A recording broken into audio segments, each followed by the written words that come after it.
Hello, Portland!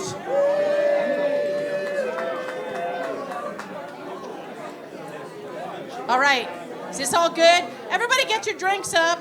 Just let's, do good, excellent. Actually, maybe I need a picture. Hold on.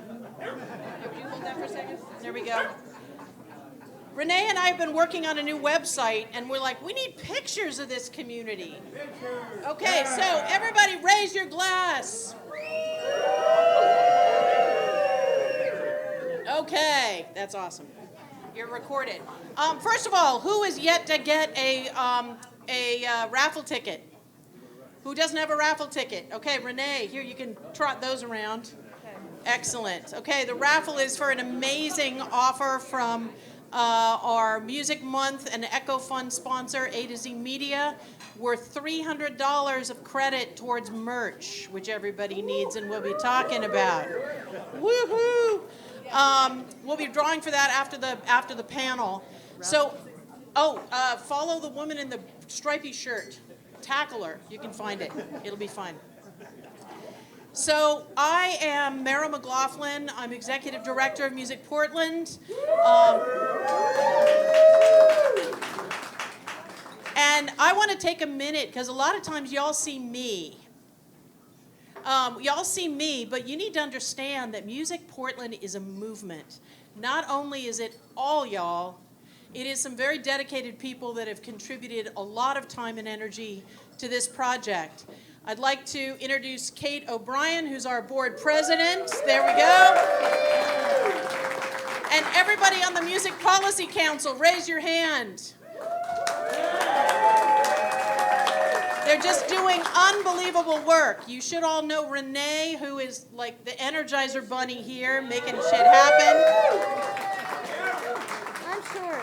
Yeah, and most of all, it's all of us. And Rose Gerber is another board member here. Are there any other board members here that I've forgotten? And Anthony. Okay, so this does not happen. Wait. Oh yeah, and OG is back there. Come on, dude, raise your hand. There you go. So just understand, this is a movement, and it just feels like the first couple of years we're pushing a giant rock up a hill, and suddenly we hit the top of the hill, and it takes way more people and different muscles to chase a rock rolling down the hill, but that's the momentum we need. So everybody needs to be a part of this. Thank you guys for coming on a snazzy February night. It's pretty great. I'm just going to talk for a minute about some of the stuff that's going. We just closed out Portland Music Month. Did people go to shows in January? All right, the goal of that is obviously to make sure that venues and artists are supported during the January dark days. I've done pretty close bookkeeping. We're still waiting to get all of the fulfillment from the venues, each of which are paying $1 per ticket for every participating show. With the most conservative information back from them, we are pushing $85,000 that we raised for the Echo Fund. I also found out today that a record that we paid for with our Echo Fund in 2022 is one of 5 nominees for the Album of the Year with the Oregon Music Hall of Fame. See what I mean? It's a rock. It's a fucking rock. So we are making big changes. We also, Renee and I just killed ourselves submitting a 51-page application to the city of Portland. Yeah, you know it. To get a piece of the reallocated RAC money. If we get it, then we will be giving away $160,000 in musician project grants this year. Woo! Keep your fingers crossed. If you want to write to a politician and say, give MusicPortland the money, then that would be great. Let's see, what else? So many good things are happening. We had Music Video Month. We had Tommy Hazarian here, who was part of it. And really cool stuff. Make sure you plan ahead for next year. Music Video Month is when you can make a music video in January for a fraction of the price with very high production value. And we've been getting some amazing outreach from people. This is the rock. Suddenly other people are coming to us. And one of the amazing things that we've heard about recently is a program that started in Austin and now has come to Portland, and it's called Swan Song. And these two gents here, raise your hand, Jim and John, are bringing it to Portland. And what it does is brings musicians to bring their music to people on hospice and at end of life. And if that wasn't righteous enough for you, you get paid for it. It's $150 to go and play for somebody that I swear to God will make you feel like your music matters, because it does. So please talk to these gentlemen. They're amazing for bringing this program to us. Let's give it up for them.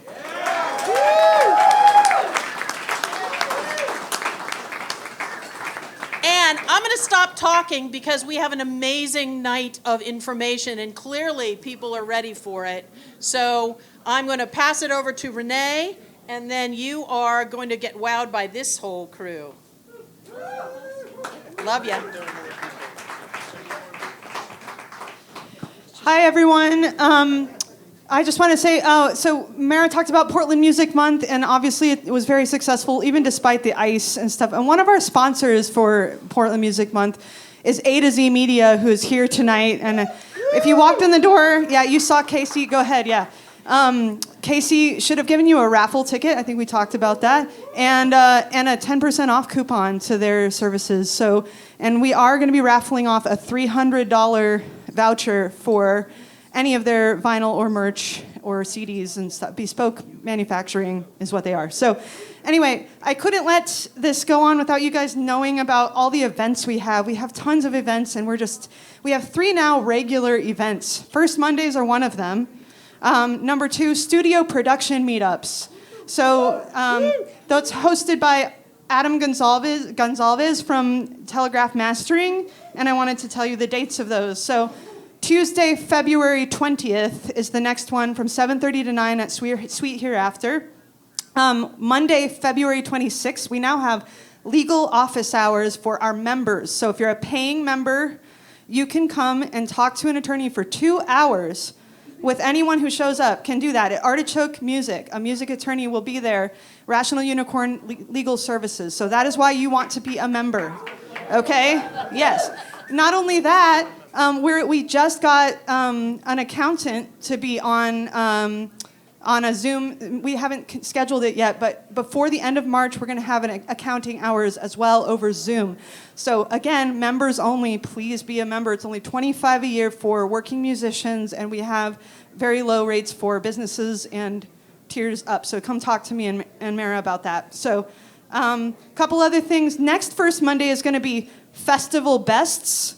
And it'll be at, actually, we don't know yet. Actually, we're securing that. But it'll be how to get into a festival and what, the do's and don'ts and some history of some festivals. So we'll have some festival promoters there that night. So please come to the next First Monday, March 5th, and look for our website to announce that. So anyway, that's all I wanted to say about events.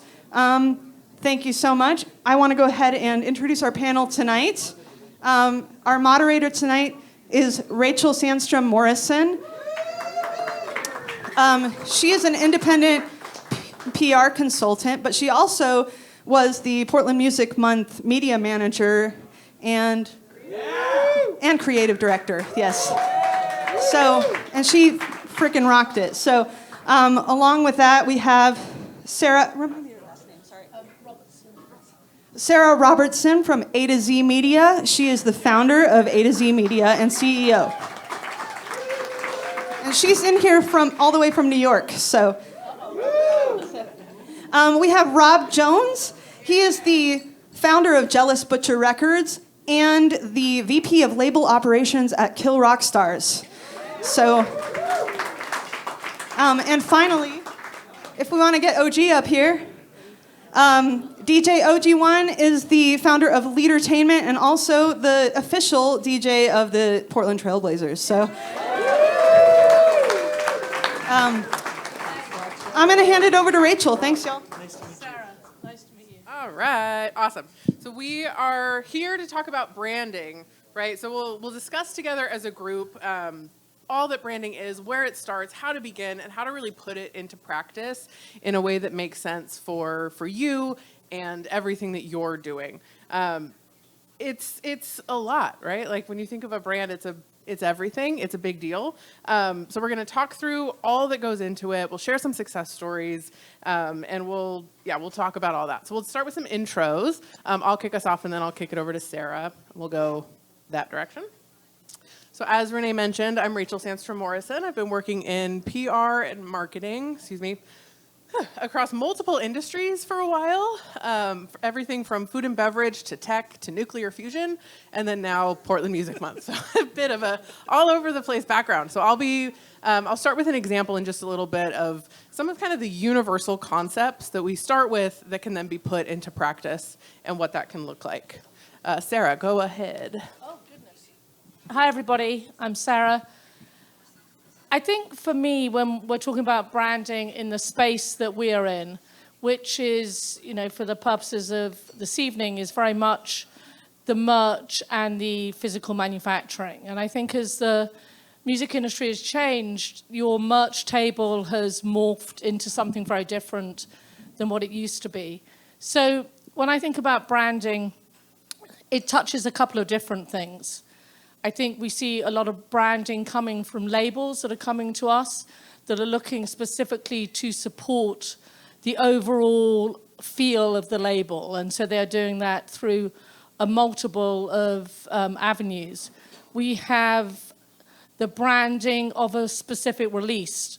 A lot of the reason why we started to get involved in merch in the first place was because it went hand in hand with box sets. So as people got more and more creative with putting together things for their fans, it began to incorporate all different types of merch items. So I think that's its whole area in itself. And then I think you're looking at, as a band, how do you brand yourself in a smart way? And I think the way we've seen people being successful with that is doing it for a specific event and trying to keep it small. And thinking when you're putting together the branding on your merch or on your physical releases, really looking at what you're doing with it. We did some stuff for Carol G for Lollapalooza, and it was just for Lollapalooza. So it was beach balls, it was water bottles, it was like fun things for that.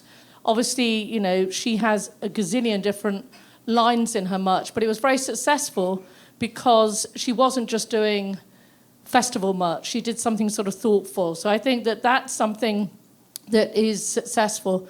We look at more we work doing with Donny Osmond, who is in Vegas doing residencies there. That's a very different brand that you're looking at there, and you've got to be very careful with what your boundaries are and what you're putting out. So I think the key when you're looking at branding in the music space is who are you targeting? Who are you actually targeting with your additional, whether it's your traditional, your LP, your flexi, whatever it is in the music side, how are you supporting that with the merch piece? Which is why we brought sort of different things here to spark ideas.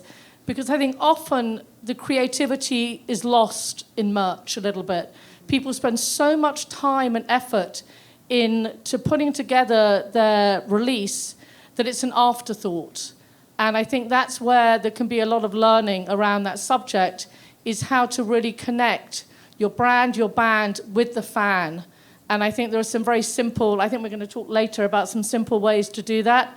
But for me, the top tip for what we're looking at here is think about your brand, but don't just think about what you're trying to do with it in that instance. Is it for a show? Is it a festival? Is it in between releases? What are you trying to create?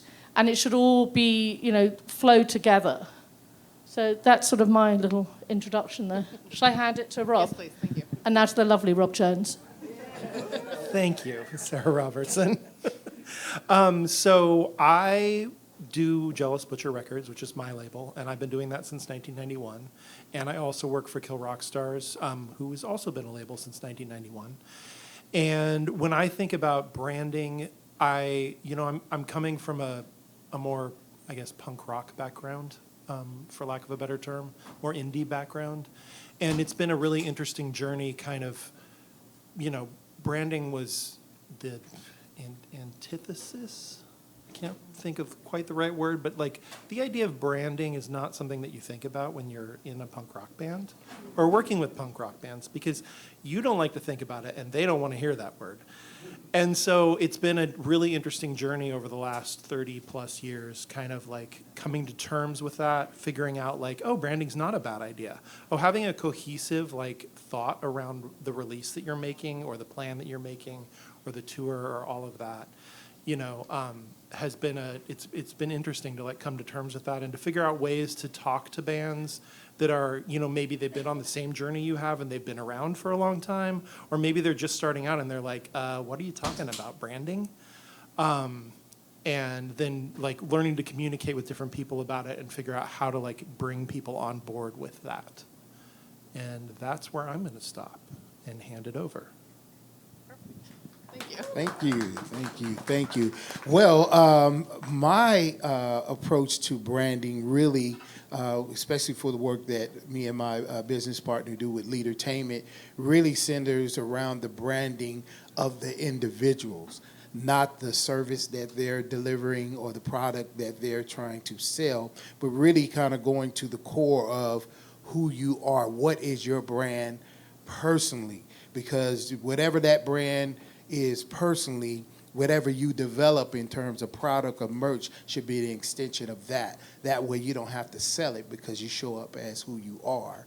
And your merch and product is just an extension of who you are. So that's kind of the simple way. I get into deeper a little later. That's perfect. Yeah, that's exactly right. And that's really kind of where I wanted to kick off too. From, in my experience, again, across all of these different industries, there are a few things that are true kind of no matter what. And it's really that when you start from something real, when you start from, authenticity is such a buzzword and we hate it and it's annoying, but it's true when it's true. So if you can start with something really true, something that truly resonates with who you are, what you're trying to do, what your audience is already doing, it permeates through everything else, and you can do that intentionally. I have a quick example, and then I've got some official questions to ask you guys. But in the food and bev world, I worked with Face Rock Creamery out of Bandon, and they were, they're a small creamery, small town, really the anchor business of this tiny little coast town. But they have these cheese curds that are Vampire Slayer cheese curds, super garlicky, super flavorful, and they were really looking to build more awareness, to build, again, this brand for this product. How can we get this into more hands? How can we, celebrate it? And so we started looking at what was all about these cheese curds, and we learned that the customers were already using them as ingredients in all kinds of crazy stuff. They were doing like enchilada casseroles with Vampire Slayer cheese curds. They were doing jalapeno poppers where they'd hollow out a fresh jalapeno, put the cheese curd in there and wrap them in bacon. It's delicious. It was really good things that they were already doing. And so we took this, like, here's what's already going on, and we transitioned that and translated that into this event we called the Curse of the Curds. It was all Vampire Slayer, Curse of the Curds, Halloween time, and it was a poutine competition with local chefs. And it was open to the public. We had the Blazers be judges one year. Cassidy Quinn from KGW was there. Anyway, it was this really fun event that introduced these cheese curds and this company to wholesale accounts with these other chefs, but also the public. And this was when poutine was like a little hotter in Portland, so it made a little bit more sense.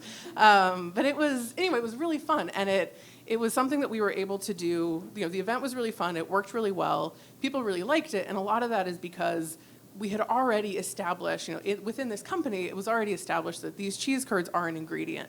And so we were able to build on that and turn it into the cook's cheese, where it's an ingredient that can elevate dishes. It can create, it can help you create other, interesting food.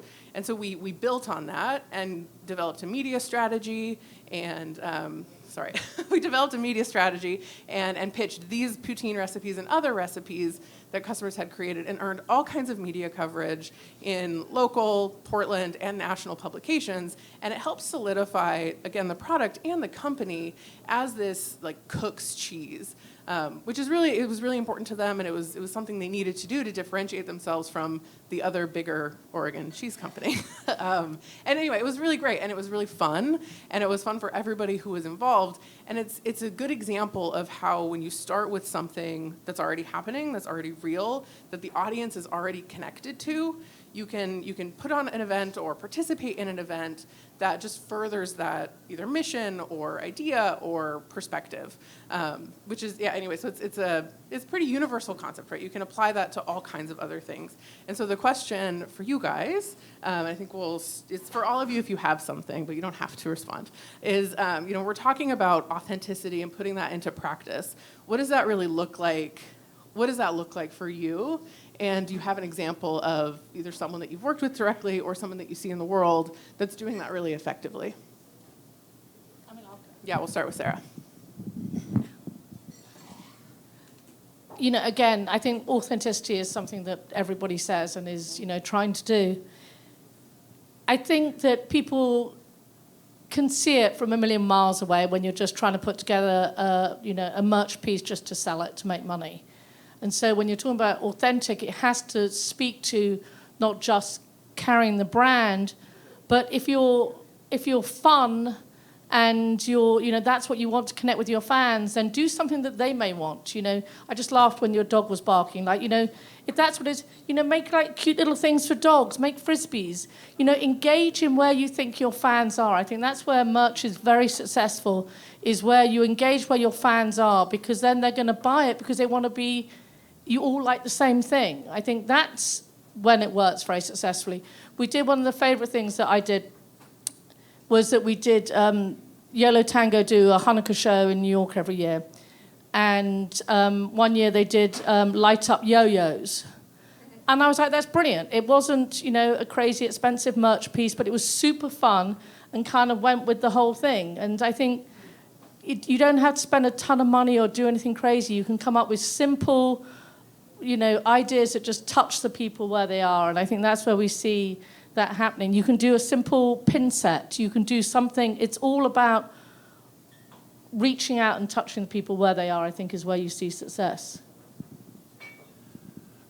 I would say that where we're coming from a lot of times is working with smaller bands who are trying to get bigger.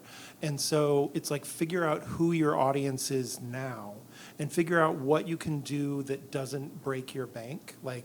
Figuring out can I hand silkscreen this? Can I order this many t-shirts as opposed to the place where, you would usually get a price break? Can I find somebody to work with who can work with me as a vendor? Can I, I don't know, think about the different things you can do to engage with the audience at the level that you're at, and then figure out how to grow that. I remember when we were first starting out, there was a lot of dubbing cassette tapes in your garage, right? And it was great because you had control of production, and you could make 50 cassette tapes for your 10 shows, and you would sell them all, and that was great. And then you would get to a point where you're like, oh, well, this is kind of getting to be a pain in the ass to dub all these cassette tapes or to burn all these CDRs or, to lathe cut these vinyl records. And oh, well, who can I partner with to grow to the next step? And then who can I partner with again to grow to the next step? So it's so don't think you have to go here first. Think about the different steps and the different people you can engage with in your community to build and to walk up to get here eventually. Well, again, my angle tends to be on the more character brand side of things. When we talk about authenticity, we're really kind of talking about who you are. And so oftentimes when I'm talking to clients that either I or my business partner are talking about is defining who you are, because most of us that create things, we create things based on what we enjoy and what we're passionate about. And most people that connect with us are the people that have that kinship. And so, again, it's nothing that you necessarily have to sell about yourself because it's an extension of who you are. So what they even said is great, because once you figure those things out, then whatever, it's not about, something Sarah said about meeting your fans where they are. Your fans are where you are. if it's, and we talk about authenticity, because they are connecting with you because you offer something that they can relate to. So you don't have to necessarily create something outside of yourself. It's something that's an extension of you. Now, of course, being creative, and I always advise people to get as much advice and input from people in those lanes as you can to get perspective. You know, it's nothing wrong with getting advice from people, again, when you don't know it all and you don't have to recreate things. And part of that process is you have to get over yourself. just keeping it real.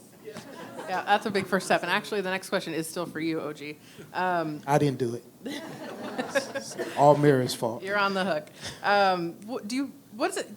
What's something that's often overlooked when people are developing some of these brand identities, specifically in your field? Yes, I think, people overlook their own personal development.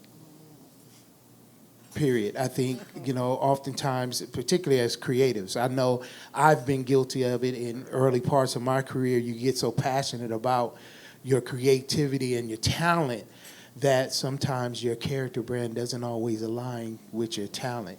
And so I tend to focus on, me and my business partner we use a term called WAR, words, actions, and responses. And so getting clear about who you are and what you want to do, who you are and how you're going to show up in the world in the context of music, entertainment, or whatever. Who are you? And how, when you step out your door every day, how do you want people to see you? Now, once you figure out how you want people to see you, do your words, do your actions, and do your responses align with who you say you are, because you are the brand. You are the brand. So every time you step out, you have to be very intentional about is your words, actions, and responses aligning with who you say you are. Now, if they're not, then guess what? Either you change who you say you are, or you make the proper adjustment in terms of holding yourself accountable and creating a circle of people that'll hold you to that, to who you say you are. Totally. So that's really important. Yeah.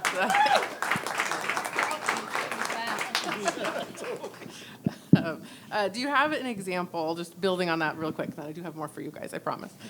Building on that example, do you have an example of when, that really illustrates when things were misaligned and, like what that looked like when it was misaligned? yes, I'll use myself as an example. There was a time in my career where it was a time where DJs were like the rock stars. You had DJ AM and all these DJs that were kind of being held in the limelight, and it was this big cool thing for DJs to have models and very beautiful women around them, and you got this rock star, hey, you're the guy, the sexiness, the sex appeal, and I wasn't that guy. Like I'm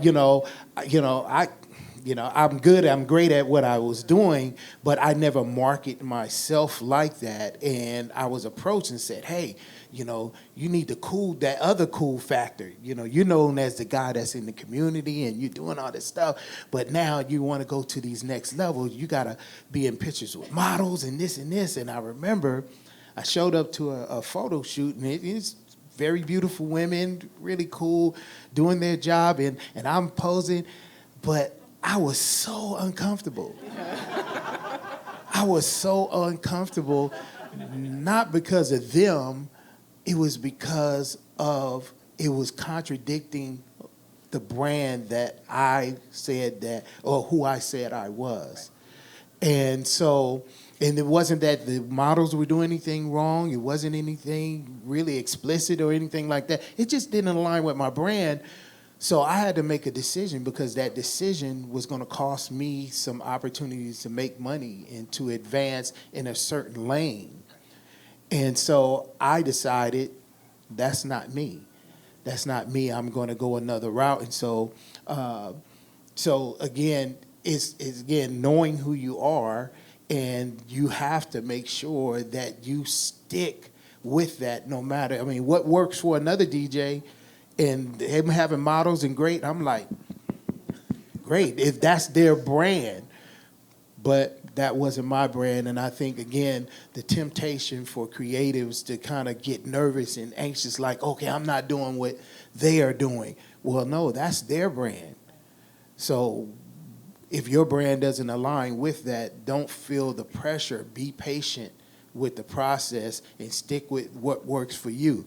You know, I always talk about the Beyonce lane versus the maybe Jill Scott lane. Both of them are eating. Both of them are living off of their talent and career. But Beyonce's brand causes for her words, actions, and responses to be one way for her to be on that level. Jill Scott's is going to be a different. You might not see Jill Scott's music on a chart. You see Beyonce's, but Jill is okay in her lane because guess what? She's living off of what she does and she's enjoying it. And again, you have to be comfortable with who you are and be clear about what your brand is and make decisions based off of that. Oh, I love that. I love the be patient. Be patient with who you are and be patient with that practice. That's incredibly important with creative fields. For Sarah and Rob, as we're talking about kind of figuring out who you are and getting that process started to building this brand, what are some of the initial questions that you're asking people that you're working with, or what are some of the first steps that you do? Awesome. Yeah, we'll start with Rob and then go Sarah. Switch it up. No? I mean, I think Rob and I move in a sort of more in a similar kind of world, honestly. I think the simplest way to look at it is keep it really simple. Start small, keep it simple. You know, when you're starting off, and we deal with a lot of, you know, smaller bands and smaller artists, you don't have to, you know, come up with everything all at once. And we were just talking about like pre-orders and things like that. You know, do a couple of very simple designs, a couple of shirts. You know, regardless of how creative everybody's going to tell you to be, the most common thing people want to buy is a simple T-shirt. So start small and have a great design. You know, let it speak to your values. You know, do the sustainable tee, do the this, but start small. You don't have to have a ton of money. You can do very expensive things to support your brand. And I'm not, because it's not my world, but, you know, there's everything around, you know, the social media and digital marketing that you can do, which is not my expertise, but certainly supporting it with physical product. You can order very few of a huge myriad of things that you can just start off with, whether it's pins, stickers, patches, shirts, you know, all of those things. You don't have to spend a ton of money. And if you're building up a fan base, you can, and people like to be involved in what you're doing. You know, Rob and I were just talking about how much easier it is now to get the buy-in from your fans. You know, what are they buying? So you don't have to just order a ton of stuff and be left with it. You can put up pre-orders and do that. So I think it's, you know, it's age as old as time, isn't it? And it's like, you know, keep it very simple and start small because you can always build up. And there are a lot of people out there to help, you know. I mean, I don't just say this because, you know, I know the people that are on my team, how collaborative and how they want to work with somebody, whether you're making, you know, 20 or something or, you know, 20,000 or something. It is a community, and I think there's an enormous amount of knowledge if you just ask that's, you know, around you. I'm passing on to a very knowledgeable young man now. I don't know about young, but thank you. Very knowledgeable. Yes. So, I mean, I always think about it, like, particularly what you were saying, like, it's like, know who you are and build on that. Keep your head down. Focus on what you know how to do. Look at people that you admire and look to them for, you know, some sort of guidance on a career path. And don't try to do everything at once. Like, pick a thing and try that. Like, you don't want to, like, you know, you've got $10,000. Let's just say your uncle died and left you $10,000. And you're in a band and you're like, I could spend all this money right now by going into a studio with a really big name producer. You could probably actually you'd spend all that and then like $20,000 more, but whatever. But it's like, but you don't want to do that. You want to take that. You want to be smart about the way that you're spending your money. You want longevity. You want to build something. And so by building something, you keep your head down. You keep, you know, true to yourself. You move forward. You pick a thing. You try that. Did that work? Okay, that worked. So I'm going to build more on that. That didn't work. Okay, well, I'm going to pivot. I'm going to go over here and I'm going to try that. Like, oh, I did a West Coast tour. That worked out okay. I did maybe I'll go to the Midwest. Maybe I'll go to the East Coast. That didn't work out. Okay, pull back, try again. So it's like small steps can help you get a lot further in the long run than trying to make a giant leap all at once.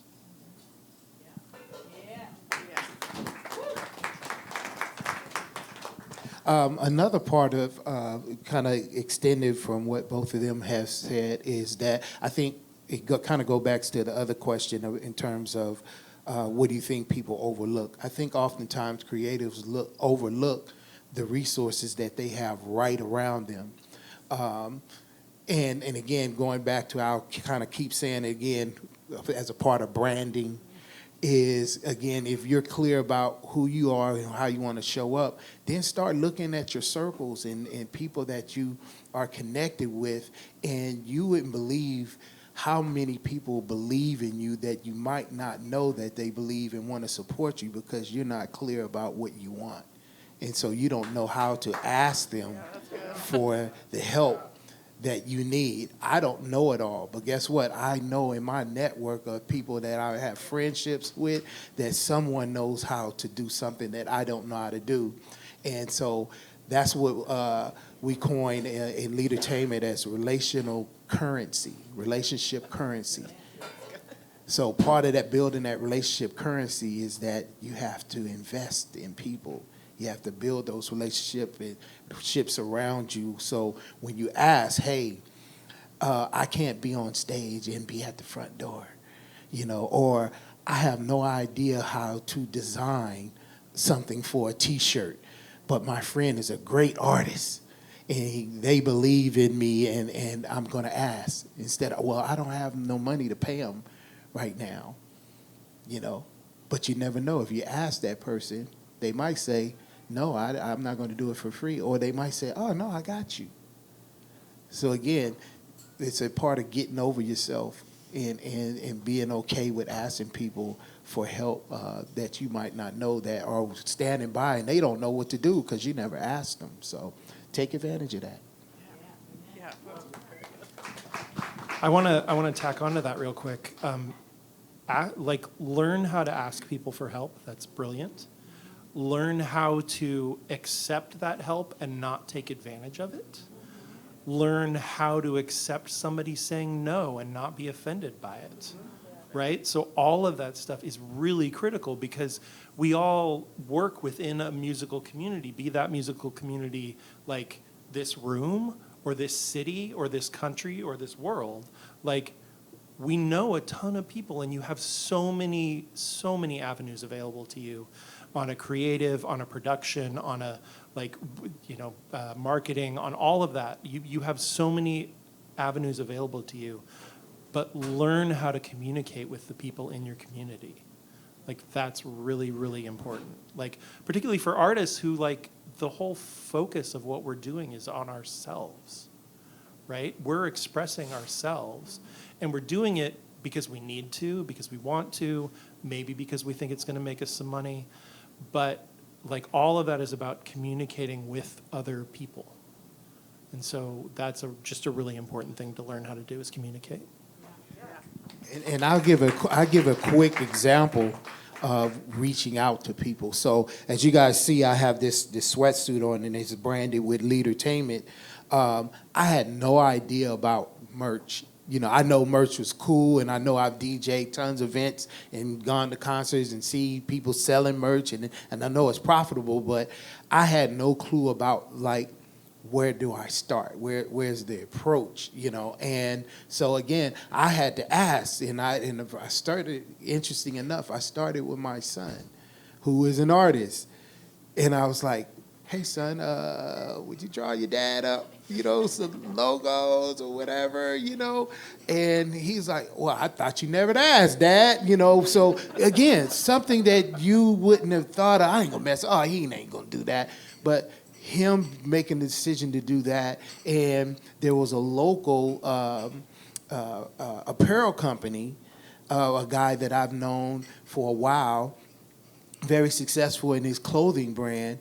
And I remember having a conversation with him. I was like, yeah, man, you do this merch stuff. You do merchandise, but I have no idea how to start getting, clothing. I want to wear my own stuff. I want to brand my own stuff. And he's like, well, OG, why you just ask me? And I was like, yeah, you're right. I didn't never think about it. He said, yeah, let's do a collab here. And, in exchange, I'll get your clothing done for you, and just you post you wearing some of my apparel on your social media. And I was like, that's done. And so again, I'm telling you guys this, my personal experience, and I also tell my clients this, but I've had to do the very things that I'm telling you, and as a result, when I show up in places and people see, oh, I don't have to say a whole lot because my apparel becomes my conversation, my brand becomes a conversation. But that wouldn't have happened if I wouldn't have asked the people that are already in my network about leveraging, and what I call leveraging. Sometimes people think leveraging is a bad word. We all leverage people. It's what you're leveraging them for, and is it one-sided? So he knows he can leverage my celebrity or whatever for his company, and I'm very okay with that, because guess what? I get to leverage his expertise in the merchandise or the apparel world and get the results that I need. And so, again, being willing to come to the table and not just ask, but be willing to give on the level that you're asking for the return on. So.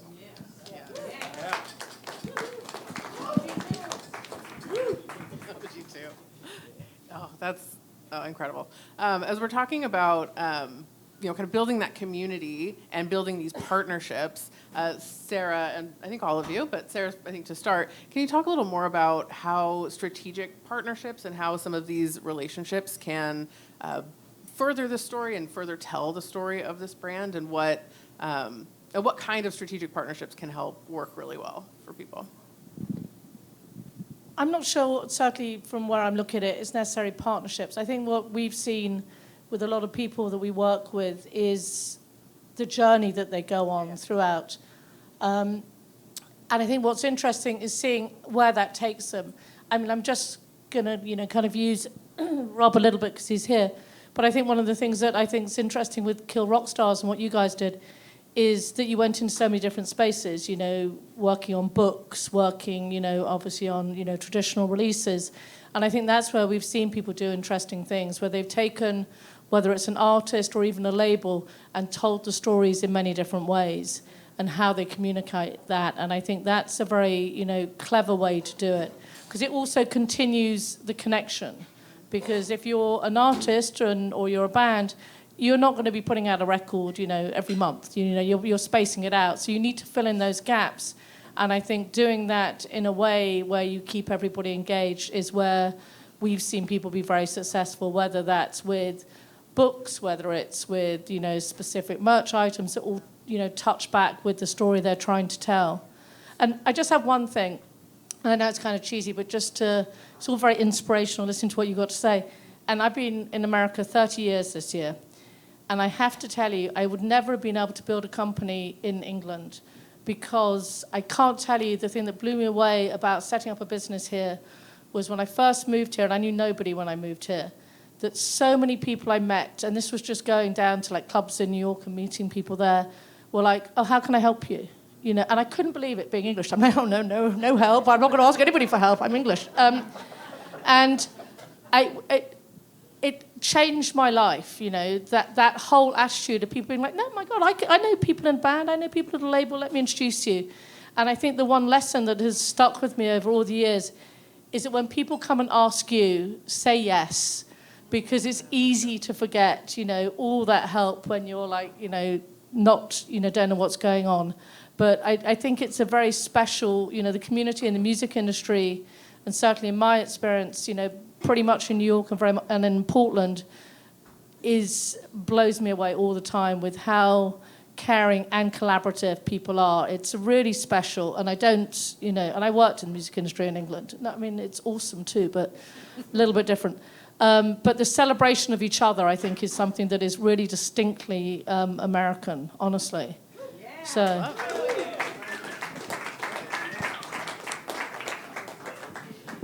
Rob, I'm curious to learn more about some of those book collaborations and maybe an example of those and how those came to be and any exciting results from those. Well, the most recent one we did was for an artist named Elliott Smith, who some of you may have heard of. He's from this town, and basically it was a celebration of his self-titled record, which was his Kill Rock Stars debut, even though it wasn't his actual album debut. And we were working very closely with a photographer named J.J. Gonson, who took many, many amazing photos of Elliott over the years, and many, many other artists. She's fantastic. And basically it was like, well, what can we do with this record to elevate it, right? Like it's kind of a fucking perfect record, I'm just gonna say. So it's like, so what can you do? I mean, you can make a different color vinyl, which of course we've done plenty of, but what else can we do? And so we engaged with A to Z, with Chris at A to Z, and figured out the best way. And JJ and I worked together on this. We worked with Chris. We figured out the best way to present this music in a way that would kind of elevate everything. And so I didn't bring one of these books with me, but maybe there's one on that table. Don't think so. There's not one on that table. They're very hard to find. But we made a lot of them. But one of the things that's cool about working with a partner is, on the manufacturing side in particular, is that you come up with an idea and then you figure out the most effective and efficient and cost-effective and also best way to get it made, right? And so, like, we talked with Chris and we're like, okay, well, we could do this and we could do this. We can make the records here. We can make the books here. We can make this here. And then we can send it all to another place and have them assemble it all. And that would be cheaper. Or we can work with this one partner who does all the things. And while it might, like, cost per unit might go up, like, forgive me for being this, but it's going to be way more efficient. It's going to get a more cohesive product, and you're going to have complete control over the process. So when it lands, you know what it's going to look like. You know that it's going to deliver, because when you're working on something at this level, everybody, the fans, besides yourselves, everybody's invested and everybody has expectations, and you want it to really land. So you did that, and that was cool. That's very cool. So we'll do one last question, and then we'll open it up for Q&A. So if you have questions, we'll flip a mic around. You can come up. But I think to close out, if there was kind of one broad piece of advice one broad piece of advice you'd give people who are either just starting out or kind of in that process of building this brand, what would it be? Sarah, you kick it off.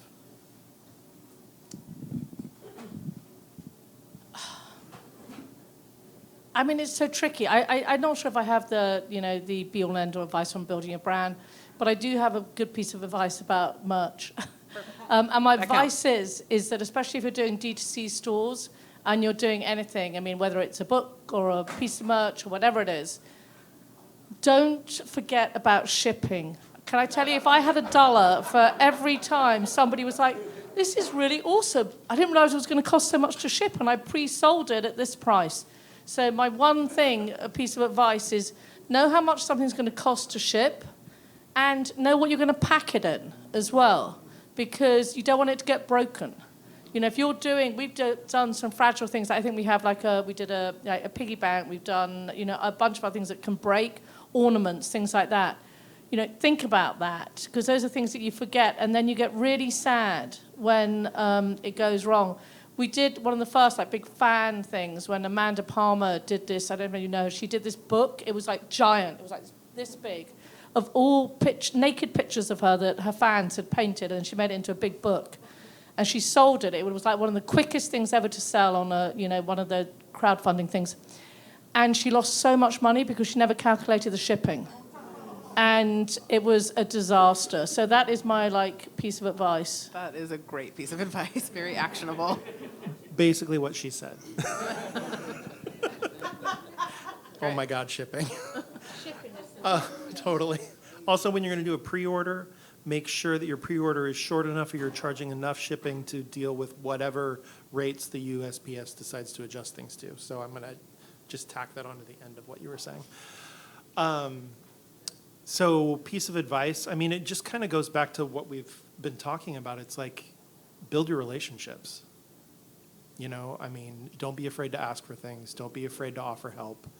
And just develop your community, because that's where you're going to find your first success. That isn't luck, right? And people So. that will tell you when it sucks. You need people Yes. that are going to say, that idea sucks, don't do that. Yes, totally. Yeah, that's what's important, is being like, yay. 100%. You don't need a bunch of cheerleaders, unless, you need a bunch of cheerleaders. That's your brand.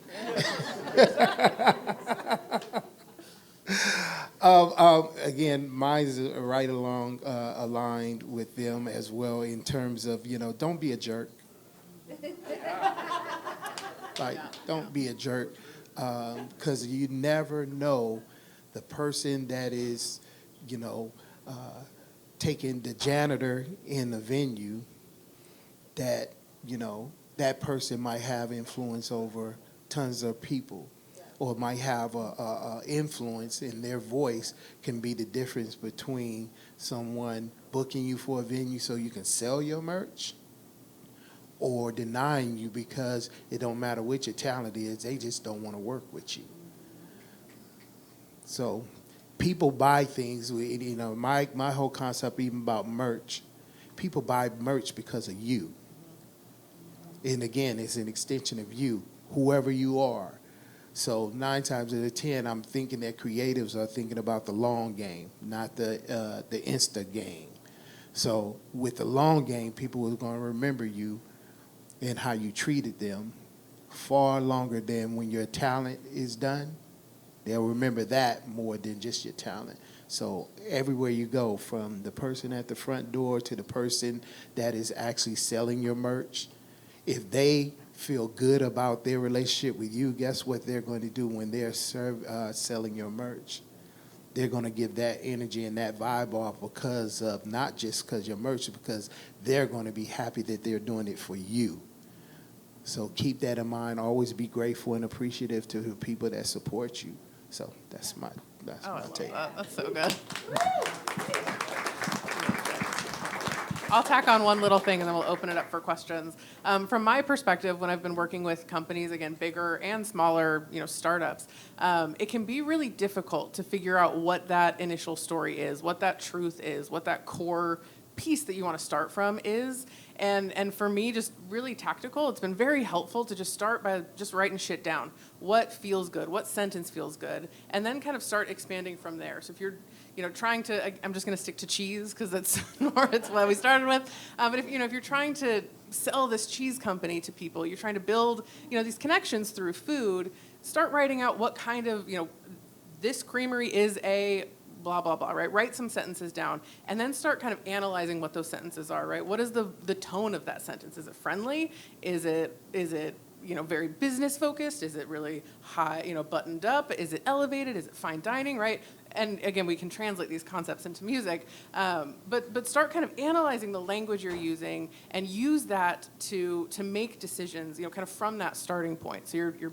trying some stuff on in language before you're putting it into actual practice, so you can kind of make those decisions from that really grounded, again, authentic place where it feels really, really good. And I think that's the other piece there, is as you're looking for that, truth, you're looking for that beginning of the story, it's got to feel good.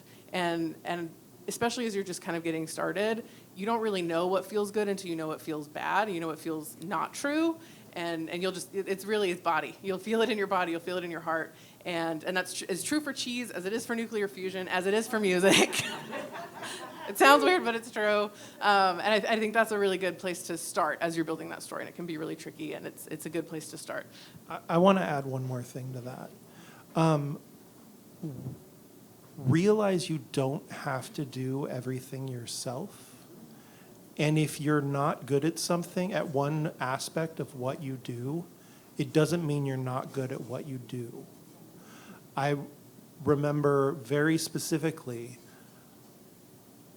banging my head against walls, not literally, but figuratively, when I would go to put out a record and I'd have to write something about the band. And like, this is my favorite band. I'm putting potentially thousands of dollars into making their record, and I can't figure out what the fuck to say about them to convince other people that they're good. That's not my job. I remember when I realized I could just ask a friend who actually knows how to write. I could, like, okay, maybe I can pay somebody to do it too. Like, I remember when I could let go of that thing that I wasn't good at, hand it to someone else, and it would just make everything better. Again, community, ask people for things. And you're not a failure just because you can't do every single thing. So, there.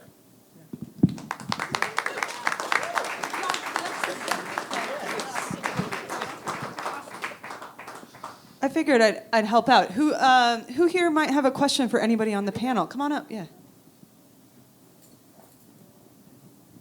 Hello. Thanks for all your answers. I was just wondering, do you have any examples of artists who maybe were really sure that their brand was one thing and then it ended up being something completely different? And like, how did they figure out what that was and kind of get over their ego in that way?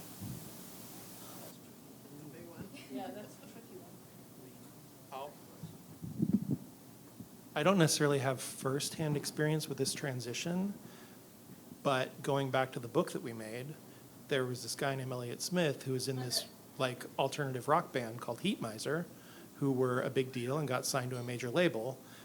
And in the meantime, he was like writing these amazing little folk songs in his, bedroom, basement, whatever, and recording them on a 4-track.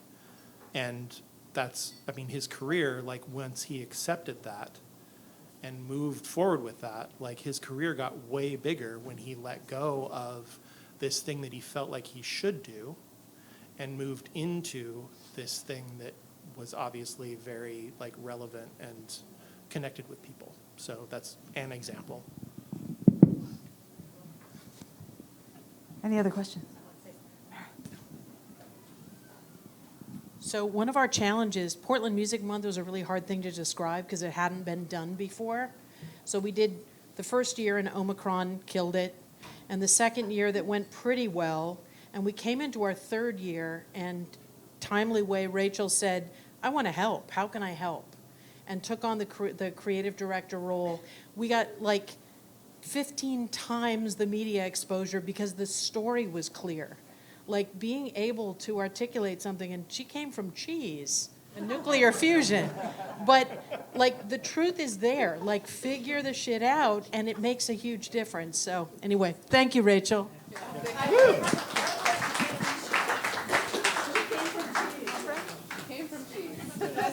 Well, I like cheese and nuclear fusion. Those are both two great tastes. So some of us aren't very objective about ourselves, and so what would you? What advice? No, stop. What? Forget it.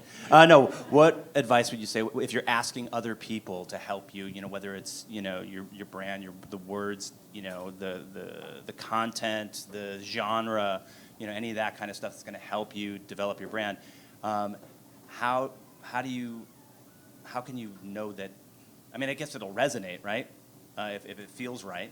Yep. But do you have any suggestions on how to go about soliciting help?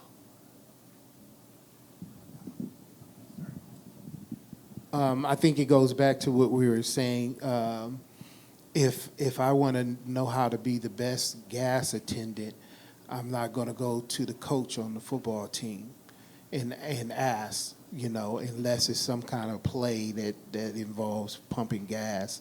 I'm going to go to the gas person and ask. And I think, again, getting clear about what you want your brand to be, the vision you have for yourself, aligning those words, actions, and responses along with that. And then part of that is you're going to come to the realization, okay, these are the areas that I'm not that great in and that I need help. So first, I'm going to look in my immediate circle to see if someone could fit. I've done that in times and it's like, man, no one's in my circle or my immediate circle that has the expertise that I need. So what locally is in my area that I need to go place myself in the environment? And so I'm looking in this room alone. Just in it, and it's one of my pet peeves with artists that I deal with locally, because they always look and say, man, OG, man, you're doing this. I said, you know how I did that? I showed up in places with people that are smarter than me in areas. And I asked the question. I shook the hand. Hey, I don't know about this. Can you show me?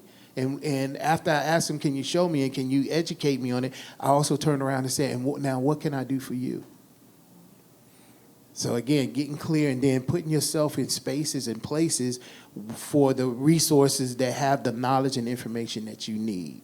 But again, you have to show up and get over yourself and not think,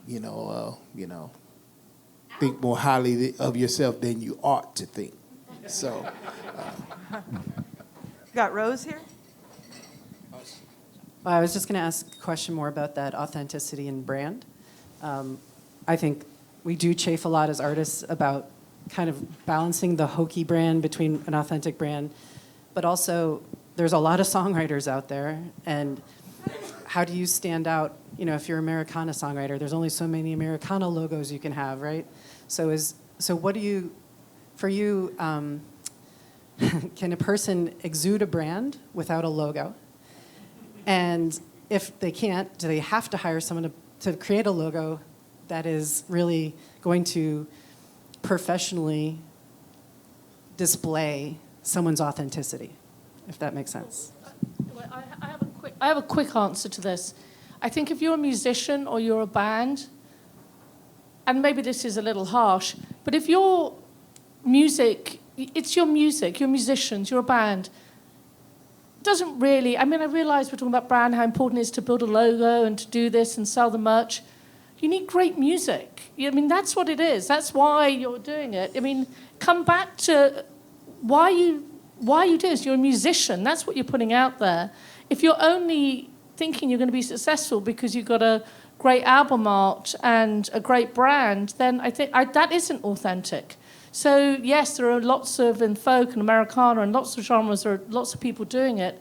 But it's like we're saying, go back to who you are, what you're singing about, what your music's about. Because that's what's important. There are very few stories, certainly, and we deal with all sorts of labels and musicians, that they haven't been successful because they didn't have a good logo or they didn't have... We've done some really ugly artwork and for number one selling records, and it's okay. So, do you not... So I do think you know what you're creating. I think that's what's authentic. It's not everything else that goes with it. But still make the merch. And I would add to that is that unfortunately we have a lot of people in our creative space that have been awarded for bad behavior.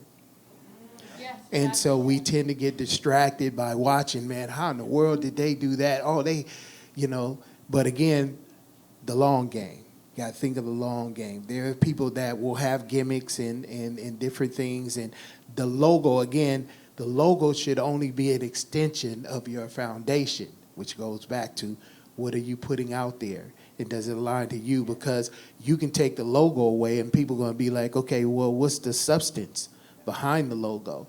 So focus on that. And then the other things it'll organically come to mind. You'll start, oh, well, this is who I am. And this is what aligns this logo or this image. When people see this, it's a trigger for them to think about who I am.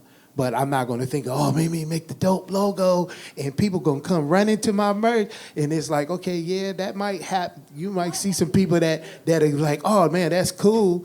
But then that becomes what we call the fad. You see what I mean? And I don't think anybody's into it for just the fad. I think we want to make some long-term. Most of us want to eat off of what we are passionate and love doing. So, again, focus on the substance. Make great music. Again, great music because that's going to touch people. And I wouldn't worry, I just came from the Grammys. And tons of, thousands and thousands of artists and musicians are saying that are passionate just like we are. And I see a lot of them get upset because they feel like they have, quality music and they're in that space, but they think they get so caught up on, the award that they forget the thousands of lives that they are touching from what they've created. And I always tell her, I said, no, focus, yeah, that's cool to get the shiny thing and get the recognition. That's cool, but that's not what you got into it for. You got into it because you loved it. Let the awards and all that stuff and the recognition be the extension of other people talking about you, not you having to spend a whole lot of time thinking about, I just need people to just think that I'm dope. No, just do dope stuff. Make dope music. You see what I mean? And so, again, I would just focus on making great music, and there's a lot of people that are making music in different genres. You want to touch the people that relate to you. It's only one you. No one is like you. So when you create it, it might have some similar sounds and all that kind of stuff, but it's you.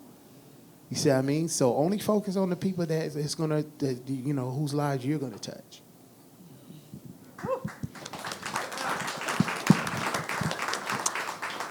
I'll do one or two more questions, and then I think we'll wrap it up. Here we go.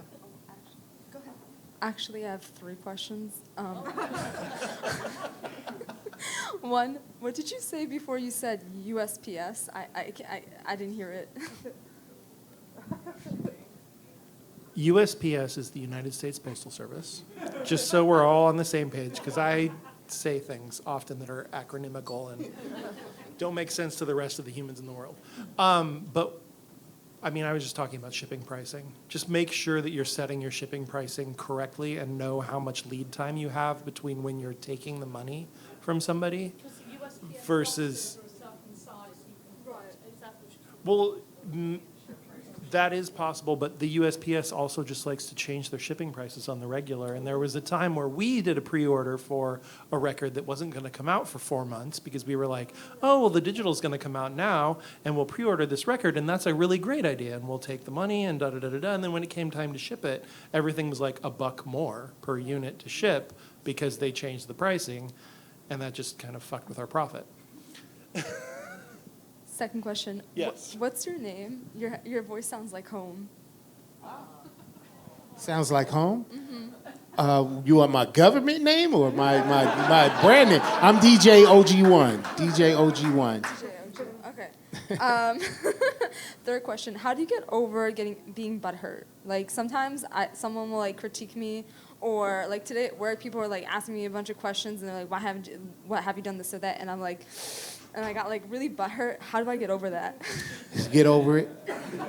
No. I'm just saying, so here's the thing. One thing that we have control over in our lives is how we decide to process information that we get. We have, no matter what's happening with politically, no matter what's happening in our community, no matter what's happening in our personal lives, we get to decide every day how we want to receive the information. So, if someone is giving offense, that doesn't necessarily mean you have to take it. You get to decide. Thank y'all. Lots to unpack. First and foremost, Nuclear Cheese sounds like an amazing metal band. Or a death metal Peruvian flute band. Either way, sounds great. OG1, you touch on a few things. Step 1, show up. Just show up. And I think a lot of folks tonight have done that. So if you're a part of Music Portland, you showed up. If it's your first night, you showed up. Thank you. If you're a new member, you showed up. Seriously. You also touch on another thing, and I do have a question that follows all of this up, but just to give props. The other thing you say is the theme of build more bridges than you burn. You never know. My band just played a show the other night, and I always thought to myself, always befriend the sound guy, because he ultimately has, or they ultimately have the suck button they can hit the suck button and they can just dump you and leave you. So anyone in our economy and our industry is always worth being a friend to, right? When in doubt, be kind. So I appreciate you saying those key themes. Now my question for marketing is this. You talk about the idea of not being everything all at once. We are inundated with so many platforms, specifically. As a band trying to figure out what platform to really hone attention to. The rise of TikTok, the kind of the slow marinating of Instagram, the potential slow back burner of Facebook. So my question to you all is, as an upcoming band or artist or whomever, is there a platform that should be focused on more than another? No. I'm gonna expand on that, but the answer is no. There's always going to be another platform. There's always going to be another thing that you have to pay attention to. Anybody remember Friendster?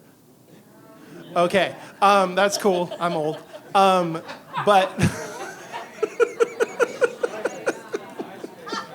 MySpace. Okay, sorry. I think Friendster was more appropriate for this. What I'm saying here. So find a place that you're comfortable and that feels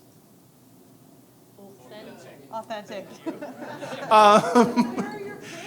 Yeah, well, where are your fans? But more to the point, like, find a place that you feel good interacting with. And then spend your time interacting with that and see what happens.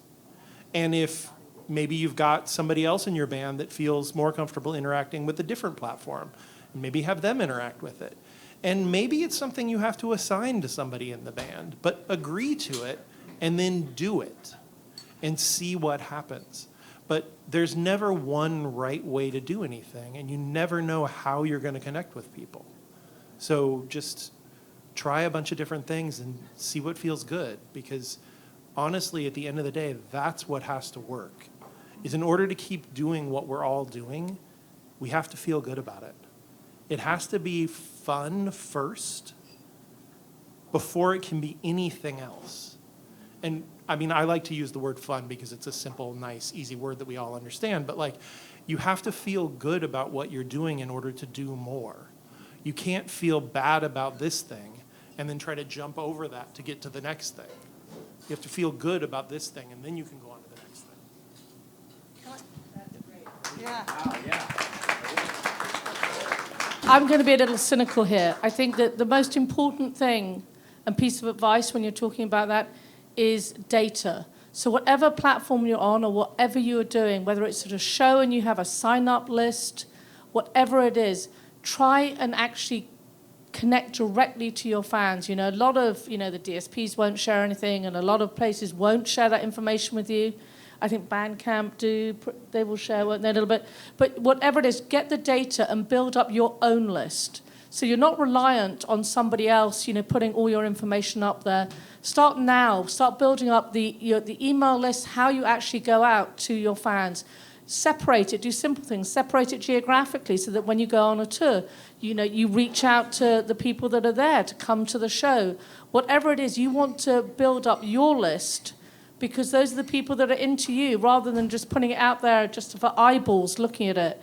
I think and for everything you're trying to do, build it now from day one, keep that list of people that are interested. Both of them are absolutely right. And one thing to remember, again, it's not just one way to do it, but I know as I've been branding myself as a DJ, one of the things, I got caught up in okay, I remember someone telling me, okay, well, I've DJed for all kinds of celebrities, opened up in major venues, but I had a promotional company say, well, you don't have enough followers. And I was like, well, I make a lot of money doing what I do, and I've DJed for big artists, so why do I need to be concerned if I'm making all the numbers that you're saying, then why do I really need you? You see what I mean? And so what that made me think of is, these platforms are tools. They don't identify your value. So make sure you're secure in that. They're just a tool. And yes, you have to play some of the games for those that operate in terms of their perception of you in that lane. But don't get distracted. Again, it's about the people that you serve and being able to find those platforms that directly connect you and getting the data. Now, some of that sounds like, mumbo jumbo in terms of confusion with some people because that might not be your strength. Again, that's where you tap into people that are in your network or people that do that and say, hey, I'm not the social media platform person. How can you, I learned a lot from my kids and again, tapped into people that I know that are great at that and be like, okay, hey, I'm trying to do this. How do I do this organically where it doesn't pull me into that rabbit hole of feeling like I'm trying to chase numbers and then I look up and the substance of who I am gets watered down because I'm caught up in those platforms. So.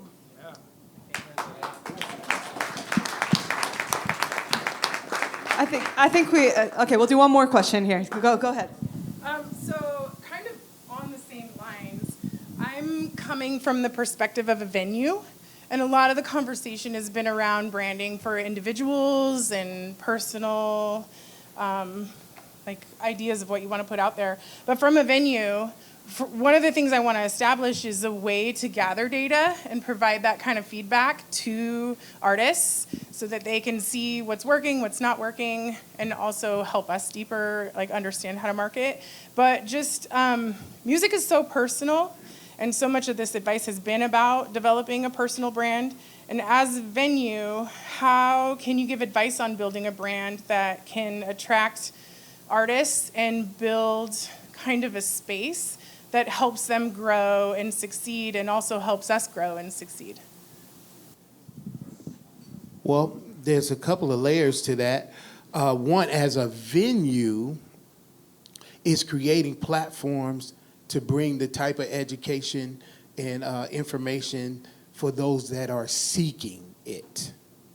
The key word is those that are seeking it. I mean, again, I go back to this room. The thing that's so awesome about Music Portland is, yes, people can talk about a lot of things, but when you create a platform where people that want to get in a room and get the information and ask the questions, think about it, that's one of the biggest things. Who do I connect with?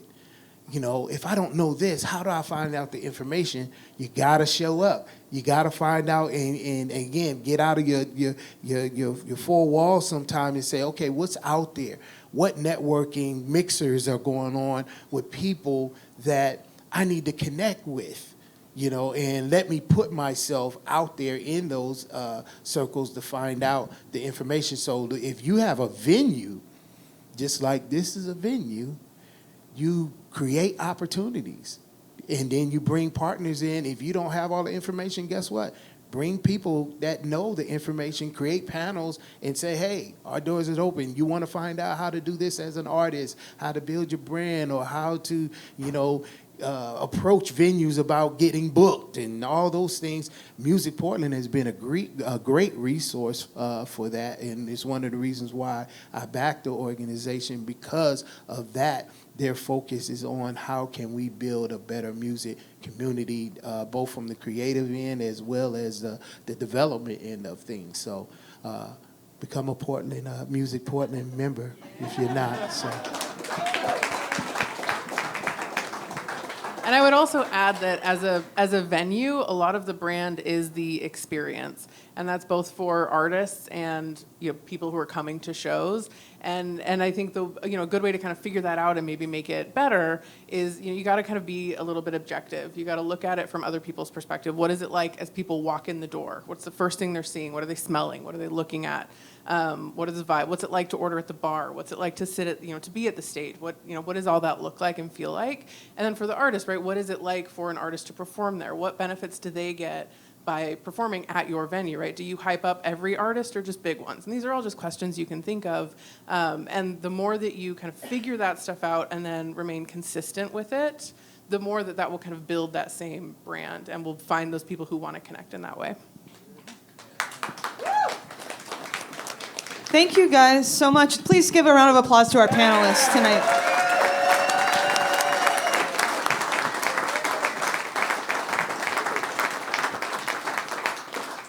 One thing I want to ask you all, and this is something you can come up to me and Mara and talk about. We want to ask you, how can Music Portland help you with your branding? So we are a professional resource, and we want to help you with any topic we bring up here on the stage, and we want to ask these questions to you. So if you can think of a reason or a way that Music Portland can meet you on your branding needs, any creative way, we want to hear about it. So you can either come up to us and or email us at info@musicportland.org if you have a suggestion. We welcome that. You guys are the members. You guys are us, and so please do. And I think Mara wants to say something too. I'm sorry, I always have to. But one of the big brand assets that all of you have is that Portland has a remarkable music reputation in every single genre. From the very beginning, tack Portland into your own brand. Because if you're touring and somebody says, I don't know that band, but they're from Portland. Portland's cool. I'm going to check them out.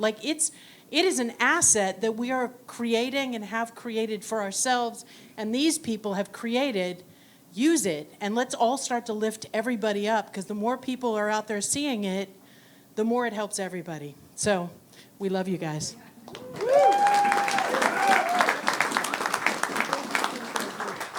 Last thing, and then we're going to get back to our networking, chattering, making friends, building brands by asking for help from people in this room. Raffle prize. We're going to go ahead and get your tickets out and take a look at them. I'm going to pick one lucky winner of a $300 voucher to A.to.Z Media tonight. So please look at your tickets, and I'm going to pick one. Drum roll, please.